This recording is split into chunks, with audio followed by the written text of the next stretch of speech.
इस वीडियो को शुरू करने से पहले आपसे एक हेल्प चाहिए। क्या आपके पास 2 लाख रुपए अभी हैं? मुझे दे सकते हैं? अर्जेंटली रिक्वायर्ड है, देख पाएंगे क्या? ये सवाल एक ऐसा सवाल है जो आपको गहरी सोच में डाल देगा। देखिए, आप मुझे पैसा देंगे कि नहीं देंगे ये आपका डिसीजन हो सकता है, लेकिन क्या देने के लिए आपके पास पैसे हैं ये बहुत महत्वपूर्ण है। क्या आपके पास इतने पैसे हैं? अगर हैं बहुत अच्छी बात है, नहीं है तो ये सोचने विचारने का वक्त है। दरअसल में होता क्या है कि कई बार ऐसे सिचुएशंस आते हैं हमारी लाइफ में जब हमें अचानक से पैसों की जरूरत पड़ती है। वो पैसे हो सकता है आपको किसी को देना है, वो पैसा हो सकता है कि आपको घर में खर्च करने, वो पैसे हो सकते हैं कि आपके घर में कोई इमरजेंसी आ गई है, क्रिटिकल सिचुएशन आ गया है जिसमें आपको खर्च करने हैं। इन सारे सिचुएशन में हाथ में पैसा होना जरूरी है, लिक्विड मनी होना जरूरी है। वो कैश के रूप में घर में पड़ रहे हैं ये तो खैर कोई भी एडवाइस नहीं करेगा, लेकिन कम से कम ऐसी जगह पे वो पैसे होने चाहिए जहां से इजिली आप विड्रॉ कर सकते हैं विद इन फटाफट। और अगर ये सिचुएशन आपकी है तो बहुत खुशी की बात है, बधाई हो। नहीं है और आप बिल्कुल नए नए हैं जॉब में, मिड एज में है, 20 से 30 साल की एज में है, तो आज का वीडियो आपके लिए सबसे बेहतरीन होने वाला है। देखिए, मैं आपको बताता हूं किस प्रकार से आप क्रिएट कर सकते हैं ये फंड। सबसे पहले तो इंपॉर्टेंट ये है कि आप ये तय करें, ये जाने कि आपका पैसा जा कहां रहा है, जिसे बजटिंग बोलते हैं। आप अपना इनकमिंग और अपना एक्सपेंस को चेक कीजिए। इनकम कहां से पैसा आता है? आप अपनी जॉब से पैसा कमाते हैं, कोई साइड बिजनेस कर रखा है, कोई साइड हसल करते हैं। जहां से पैसा आता है उन सबको एक जगह पे लिखिए और अपने एक्सपेंसेस को भी मैप कीजिए। कहां खर्च करते हैं? घर के खर्चे हो सकते हैं, आपका लाइफस्टाइल का खर्च हो सकता है, आपकी फैमिली के खर्चे हो सकते हैं, कुछ भी खर्च है। लिखने के बाद ये तय कीजिए कि आप सरप्लस में हैं या माइनस में हैं। क्या आपका कोई डेट भी है? कोई कर्ज भी ले रखा है? क्या आपने कर्ज ले रखा है तो क्या कि EMI टाइम पे जा रही है? ये सारी चीजों को लिखिए।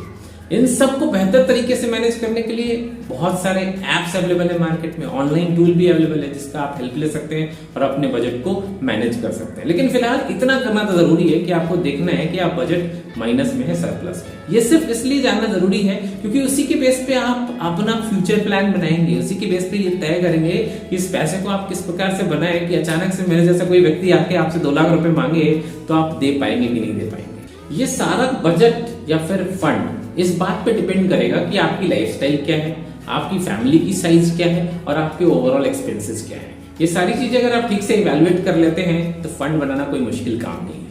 आइए आगे बढ़ते हैं, जानते हैं किस प्रकार से आप फंड बनाएंगे। सबसे पहला तो ये इमरजेंसी में काम आता है। कभी अचानक से कुछ खर्च आ गया तो आपको सोचना नहीं पड़ेगा, वहां से पैसे निकाल लेंगे, आप खर्च कर लेंगे। दूसरा बेनिफिट आपको मेंटल बूस्ट देता है, सेटिस्फाइड रहते हैं, पीस में रहते हैं, शांत रहते हैं, दिमाग बिल्कुल शांत रहता है, कोई स्ट्रेस नहीं होता कि मेरे पास पैसे नहीं है, आप फ्री महसूस करते हैं अपने आप को। तीसरा बेनिफिट ये आपको कभी डेट में नहीं जाने देता। अगर आपके पास फंड रहेगा इमरजेंसी के लिए तो अननेसेसरी कर्जे नहीं लेने पड़ेंगे, कर्ज नहीं लेंगे तो आप कर्ज मुक्त जीवन जिएंगे। तो ये तीसरा बेनिफिट है। चौथा बेनिफिट ये है कि आप किसी प्रकार की क्राइसिस से बचने के लिए रेडी हैं। जैसे अभी 2020 में जब कोविड आया तो बहुत सारे लोगों की जॉब चली गई या फिर जॉब नहीं गई, सैलरी कम आने लगी या फिर कंपनी ने सैलरी कुछ दिनों के लिए रोक दिया, बहुत तरह के सिचुएशन बने। क्या ऐसे सिचुएशन को आप हैंडल करने के लिए रेडी हैं? अगर ऐसा पैसा जमा करके रखेंगे तो इस सिचुएशन के लिए भी आप रेडी रहेंगे। बहुत सारे ऐसे लोग थे कोविड में भी इजिली काम करते रहे, उनको कोई दिक्कत नहीं हुई क्योंकि उन्होंने समय के लिए पैसे बचा के रखे थे या फिर ऐसे काम में लगे थे जो उस टाइम पे भी काम चला पा रहा था। लास्ट सबसे important, ready to have a winning attitude in any situation, win-win situation। कुछ हो जाए मेरे को कोई फर्क नहीं पड़ेगा। ये कॉन्फिडेंस लाके देता है आपको इमरजेंसी फंड, ये कॉन्फिडेंस लाके देता है आपके पास बना हुआ फंड। जैसे कैसे बनाएंगे, क्या करेंगे इसके लिए? छोटी छोटी बातों को आपको स्टेप्स के रूप में फॉलो करना है। कोई बड़ी चीज नहीं है जिसको आपको फॉलो करने के लिए कुछ आसमान से तारे तोड़ के लाने हैं, हिमालय पे जाके जड़ी बूटी लाना है हनुमान जी की तरह, ऐसा कुछ नहीं करना।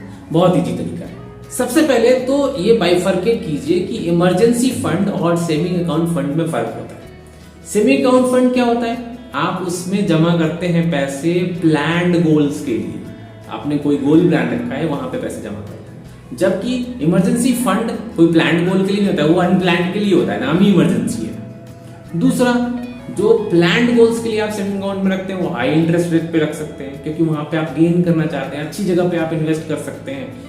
इमरजेंसी फंड वाला आप डिसाइड करेंगे कि कैसे जगह पे डालना है, क्योंकि तीसरा इंपॉर्टेंट पॉइंट ये है लिक्विडिटी। डिपेंड करेगा कि कितनी तेजी से आप पैसा निकाल पाएंगे। अगर आप ऐसी जगह पे इन्वेस्ट कर दीजिए जहां पे आप लिक्विड नहीं कर पा रहे पैसा, तो गड़बड़ हो जाएगी, क्योंकि इमरजेंसी का मतलब है फटाफट पैसा चाहिए।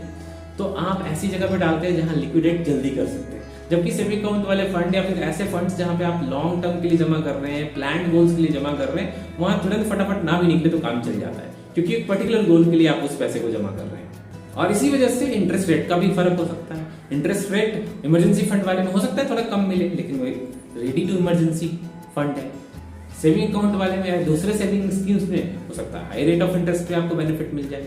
इस इंपॉर्टेंस को जब आप समझ गए हैं कि इमरजेंसी फंड क्यों इंपॉर्टेंट है, तो ये 3 चीजें जरूर कीजिए। अगर आप एक कमाऊ व्यक्ति हैं जो कमाते हैं अपने फैमिली के लिए, तो सबसे पहला आपको टर्म इंश्योरेंस जरूर रखना चाहिए। बहुत सारे लोग बहुत सारे लाइफ इंश्योरेंस बताएंगे, एक सिंपल सा फॉर्मूला है टर्म इंश्योरेंस। टर्म इंश्योरेंस में कुछ रिटर्न नहीं आता है, लेकिन लाइफ का असली कवरेज यही है, 1 करोड़ 1.5 करोड़ 2 करोड़ तक का मिलता है। दरअसल में फैमिली को कवर तो यही करके दे रहा है ना।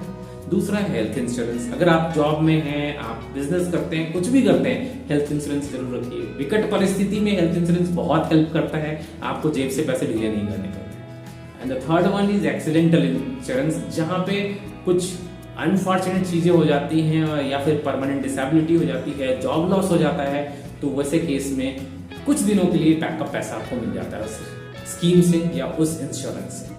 तो ये 3 इंश्योरेंस जरूर अपने को आपको लाइफ में रखना चाहिए।